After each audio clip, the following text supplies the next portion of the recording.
नमस्कार दोस्तों, स्वागत है आपका मेरे YouTube channel study with Vinod में। दोस्तों, कुछ व्यक्तिगत समस्या के कारण मैं वीडियो अपलोड नहीं कर पाया। दोस्तों, आज हम एक नए टॉपिक के साथ आ रहे हैं। वो है उत्तराखंड में जो जनजातियां हैं उनके बारे में हम आज विस्तार से चर्चा करेंगे, क्योंकि उत्तराखंड में जो जनजातियां हैं वो उत्तराखंड के सामाजिक सांस्कृतिक विकास में प्रमुख भूमिका निभाती है। तो उत्तराखंड की प्रमुख जनजातियाँ। उत्तराखंड की अनुसूचित जनजातियाँ।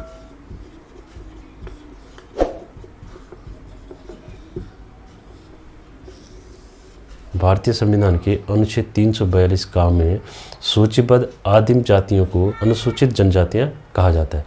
किसी भी जाति को जनजाति राष्ट्रपति किसी भी राज्य या केंद्र शासित प्रदेश के विषय में जहाँ का वह राज्य है, राज्यपाल से सलाह के बाद सार्वजनिक अधिसूचना के द्वारा आदिवासी जाति या आदिवासी समुदाय के रूप में निर्दिष्ट कर सकता है।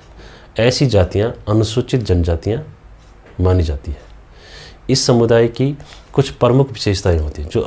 जो अनुसूचित जनजातियां होती है उनकी कुछ प्रमुख विशेषताएं होती है। ऐसा नहीं है कि हम सभी को अनुसूचित जनजाति में रख सकते हैं। तो हम देखते हैं जनजाति की विशेषताएं।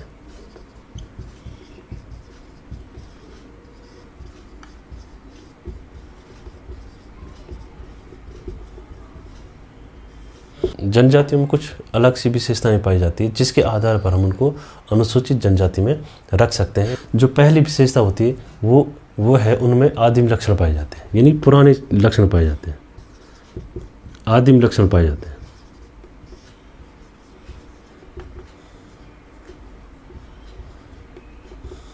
दूसरी बात यह है कि उनमें भौगोलिक अलगाव होता है। भौगोलिक रूप से वो अलग थलग होते हैं। भौगोलिक अलगाव।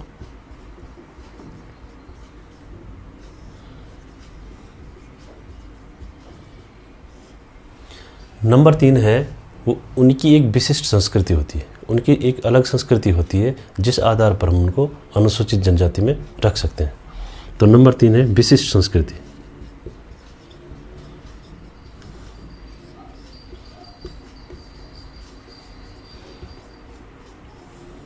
क्योंकि उनका एक रहन सहन, खान पान, भाषा, संस्कृति उनकी अलग होती है, तो इसलिए उनकी एक अलग विशिष्ट संस्कृति होती है। भारी समुदाय के साथ संपर्क करने में वो संकोच करते हैं।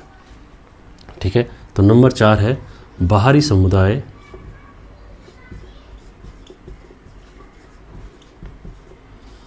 से संपर्क में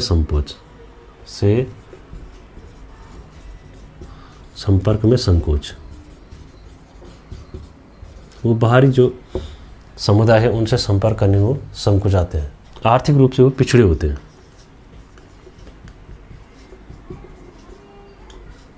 आर्थिक रूप से पिछड़ापन।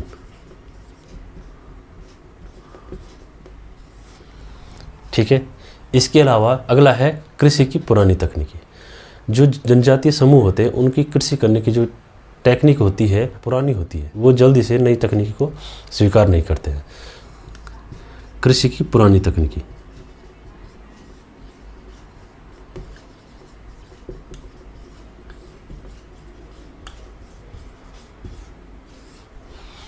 इसके अलावा जनजाति समूह में साक्षरता का स्तर बहुत निम्न होता है। तो निम्न साक्षरता का स्तर या साक्षरता का निम्न स्तर।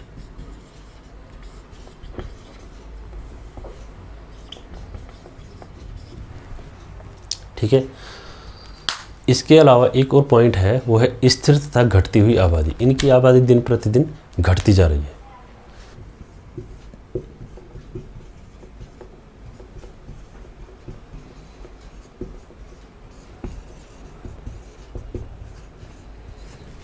क्योंकि ये बाहरी लोगों से कम घुलते मिलते हैं, बाहरी लोगों से संपर्क करने में संकोच करते हैं, इसलिए इनकी एक निश्चित आबादी है वो दिन प्रतिदिन घटती जा रही है, जिसके कारण भारत सरकार को कई जनजातियों को संकटग्रस्त जनजाति घोषित करना पड़ा। क्योंकि कई जनजाति ऐसे हैं जो धीरे धीरे समाप्ति की कगार पर है। ये तो था जनजातियों की क्या लक्षण होते हैं, किस आधार पर हम उनको अनुसूचित जनजाति मान सकते हैं। अब है उत्तराखंड में अनुसूचित जनजाति। कौन कौन सी जनजातियाँ हैं? तो उत्तराखंड में कौन कौन सी जनजातियाँ हैं वो देखते हैं। तो उत्तराखंड में जो प्रमुख जनजातियाँ हैं वो है थारू जनजाति,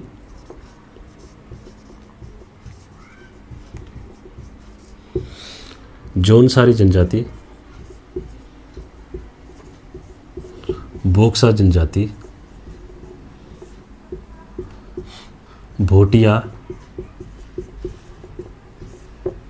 राजी या जाड़, ये जनजातियां हैं उत्तराखंड में और इनको हम एक एक करके यहाँ पर विस्तार से चर्चा करेंगे। तो पहले हम देखते हैं थारू जनजाति।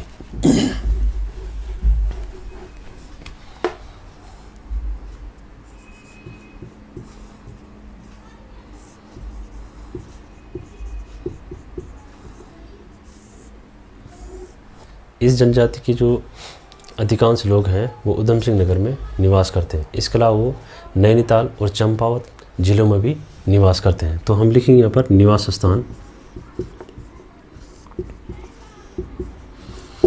तो उधम सिंह नगर, यूएस नगर, इसके अलावा नैनीताल और चंपावत, यहाँ पर ये इस जनजाति के लोग पाए जाते हैं। यह कुमाऊं क्षेत्र का सबसे बड़ा जनजातीय समूह है, साथ ही यह उत्तराखंड का भी सबसे बड़ा जनजातीय समूह है। तो कुमाऊं एवं उत्तराखंड का सबसे बड़ा जनजातीय समूह है।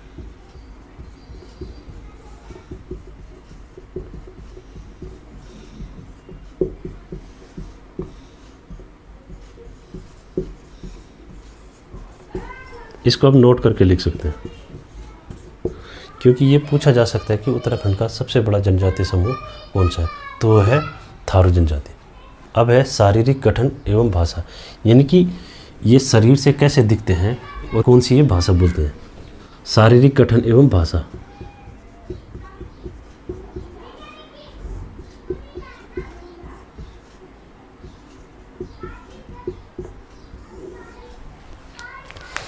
थारू लोगों की जो बनावट है वो मंगोल प्रजाति से मिलती जुलती है। ये मंगोल प्रजाति से मिलते जुलते हैं। इनकी जो प्रजाति है वो मंगोल प्रजाति से मिलती जुलती है। इनका कद छोटा होता है। कद छोटा होता है, मुखाकृति चौड़ी होती है, मुख की आकृति चौड़ी होती है और इनकी जो नाक होती है वो समतल होती है, यानी कि चपटी नाक होती है। तो नाक इनकी समतल होती है। ठीक है। इस प्रजाति की जो महिलाएं होती है वो पुरुषों की तुलना में अधिक सुंदर होती है। भाषा में ये लोग पहाड़ी, अवधी, नेपाली एवं भावरी आदि मिश्रित भाषा बोलते हैं। यानी कि इनकी कोई विशिष्ट भाषा नहीं, कोई स्पेशल भाषा नहीं है। ये लोग जहाँ निवास करते हैं वहीं की भाषा का ये लोग प्रयोग करते हैं। अब है वेशभूषा। तो शारीरिक बनावट के बाद हम देखते हैं वेशभूषा की, ये लोग क्या पहनते हैं और कैसे पहनते हैं। तो वेशभूषा,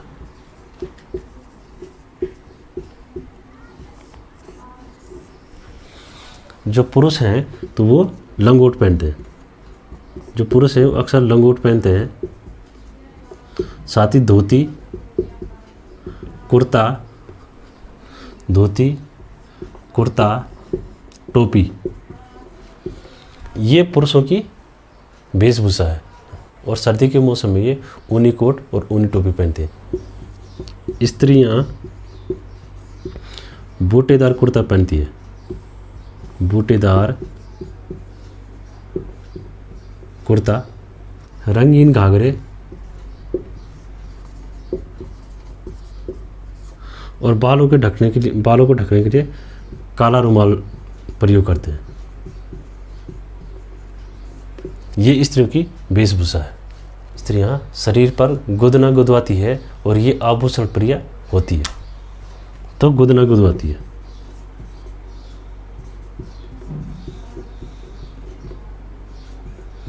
स्त्री हैं गुदना गुदवती, ठीक है। इसके बाद है त्योहार। त्योहार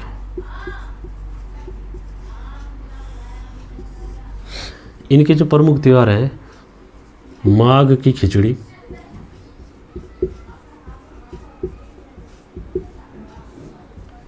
कन्हैया अष्टमी, कन्हैया अष्टमी, होली, दीपावली, दशहरा तथा बजहर, ये थारू लोगों का प्रमुख त्यौहार है। नोट करके लिखेंगे, ये बहुत इंपॉर्टेंट है, इसको आप इंपॉर्टेंट भी करें। थारू दीपावली को शोक के रूप में मनाते हैं।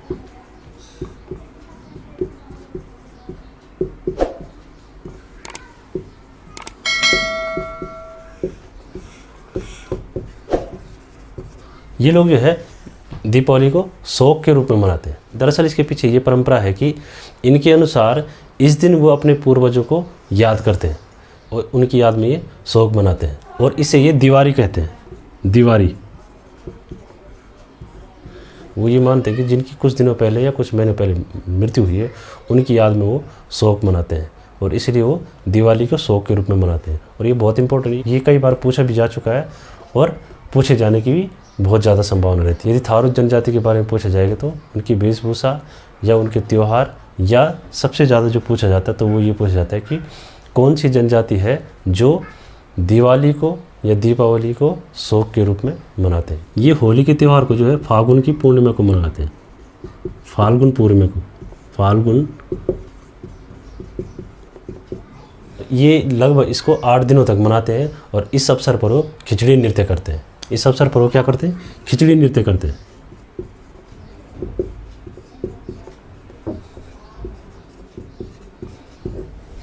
ठीक है जी। अब है थारू जनजाति का सामाजिक एवं धार्मिक जीवन।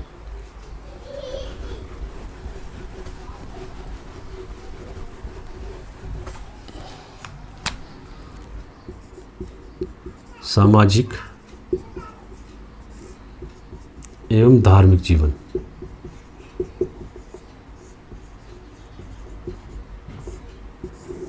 ये क्या है? हिंदू धर्म को मानते हैं। हिंदू धर्म के रूप में ये चोटी भी रखते हैं। खड़गा भूत, पछावन, काली, भूमिया, नगरियाई देवी, राकत एवं कलुआ, ये इनके क्या है? देवी देवता हैं। ये प्रमुख देवी देवता हैं इनके। सामाजिक जीवन, इनको सामान्यतः किरात वंश का माना जाता है। किरात वंश का, ठीक है। और ये अपने आप को जो है राजपूत घोषित करते हैं, महाराणा प्रताप का वंशज बताते हैं।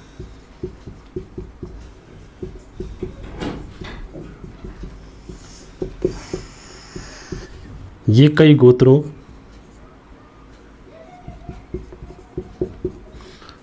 को ये कुर्यो कहते हैं। वड़वायक, बटता, रावत, वृत्तियाँ, महती एवं डहैत में बटे हैं। ये इनके गोत्र हैं। बड़ियावक, बटता, रावत, वृत्तियाँ, महती एवं डहैत। थारू लोगों में मातृसत्तात्मक समाज पाया जाता है। मातृसत्तात्मक का मतलब ये है कि यहाँ पर जो परिवार की मुख्य होती है वो महिला होती है, और समाज में महिलाओं को विशेष स्थान प्राप्त होता है। थारू जनजाति में विवाह की 4 रस्में हैं, वो इस प्रकार है।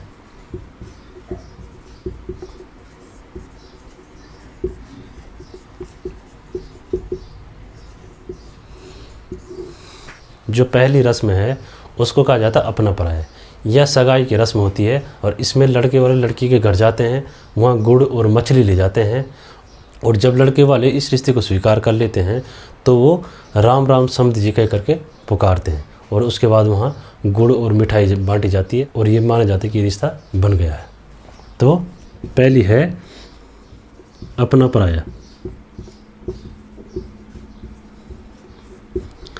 ये रस्म जो सगाई की है,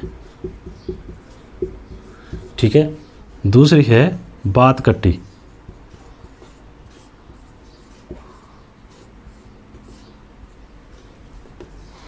तो ये रस्म जो है विवाह के 10-15 दिन पहले मनाई जाती है, ठीक है। और इसमें विवाह की जो डेट है वो फिक्स की जाती है।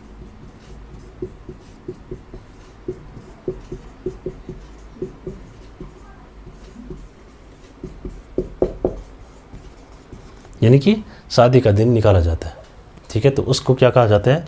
बात कट्टी। अगली जो रस्म है वो है विवाह की रस्म।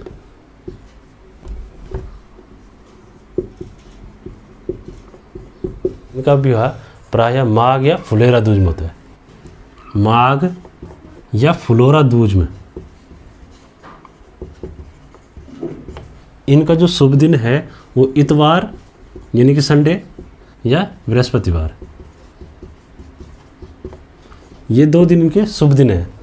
इतवार यानी रविवार और बृहस्पतिवार, इसको ये शुभ दिन मानते हैं। जब विवाह हो जाता है तो लड़की एक दिन के लिए वर के घर जाती है और दूसरे दिन वहाँ से अपने पिता के घर आ जाती है। उसके बाद वो 2-3 महीने बाद अपनी ससुराल जाती है। तो जब वो 2-3 महीने बाद जाती है तो उसको कहा जाता है चाला। तो ये चौथी प्रक्रिया है, इसको कहा जाता है चाला। और उसके बाद लड़की जो है स्थायी रूप से अपने वर के घर में रहने लगती है, ठीक है। इसके अलावा एक और चीज़ है, यदि थारू समाज में कोई विधवा औरत से विवाह करेगा और उसके बाद जब वो भोज देता है तो उसको लठ भरवा भोज कहा जाता है। लठ भरवा भोज।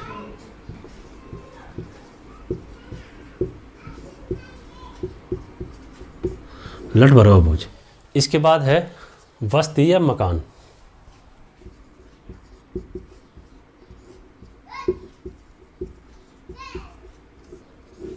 इनके मकान उत्तर और दक्षिण की ओर होते हैं। इनका जो सबसे मुख्य बात है वो है कि जो मकान के दरवाजे हैं वो हमेशा पूरब की ओर खुलते हैं। तो दरवाजे पूरब की ओर खुलते हैं,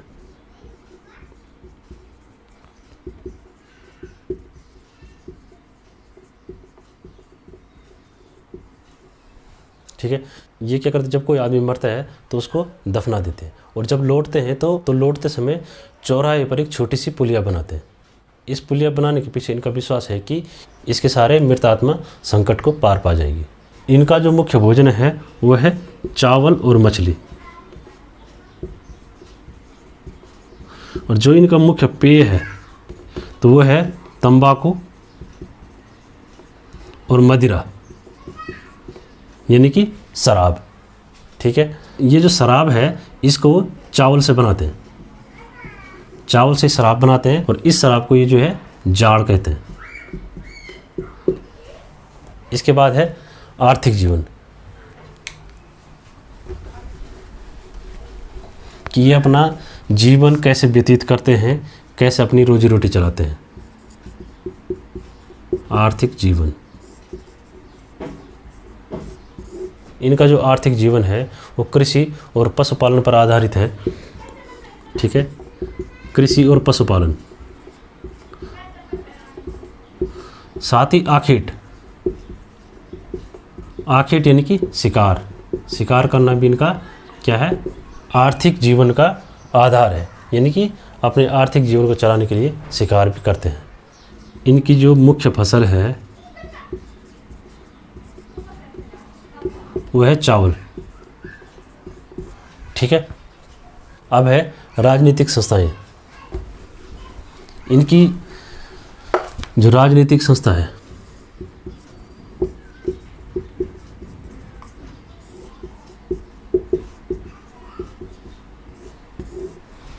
थारू जनजाति की अपनी पंचायतें और ग्रामीण अदालतें होती है जहां पर ये दोषी को शारीरिक और आर्थिक रूप से दंडित करते हैं। इनकी अपनी पंचायतें होती है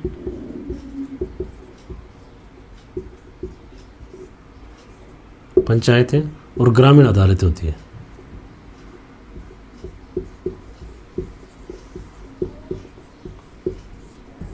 जिसके आधार पर ये शारीरिक और आर्थिक दंड देते हैं। ठीक है, ये जो ग्रामीण अदालतें हैं, यानी कि ग्राम की जो इनकी पंचायतें हैं, वो जैसा जिसने दोष किया है, जैसा जिसने काम किया है, उसको उसी आधार पर शारीरिक दंड देना है या आर्थिक दंड देना है, ये निश्चित करना इन पंचायतों का काम है। ये था थारू जनजाति के बारे में कुछ जानकारी। इसके बाद नेक्स्ट क्लास में हम जौनसारी, बोक्सा आदि जनजाति के बारे में पढ़ेंगे।